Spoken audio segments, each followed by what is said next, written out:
Hello friends, আজকে তোমাদের সাথে শেয়ার করবো একটা ফাটা ইটেন ডে। ব্রেকফাস্টটা ছিল খুবই সাধারণ। মাঝে মধ্যে এরকম হালকা পাতলা ব্রেকফাস্ট করতে কিন্তু ভালোই লাগে। লাঞ্চটা কিন্তু জমে গেছিল পুরো। তারপরেই লাঞ্চে মা বানিয়েছিল কাঁচামরিচ মুরগি, আর যেটা কিন্তু ওপার বাংলার স্বাদ মনে করে দিল পুরো একেবারে।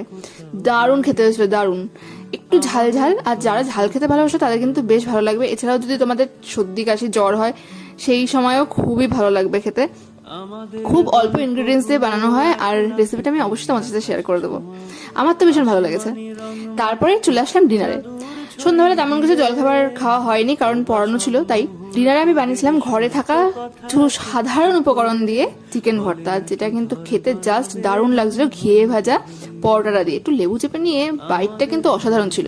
রেসিপিটাও তোমরা চাইলে তোমাদের সাথে শেয়ার করে দেবো। আর আজকের ভিডিওটা এইটুকুনি। কি যদি ভিডিওটা ভালো লাগে তাহলে কিন্তু অবশ্যই কমেন্টসে জানিও, আর যারা এখন চ্যানেলটাকে সাবস্ক্রাইব করেনি সাবস্ক্রাইব করে দিও।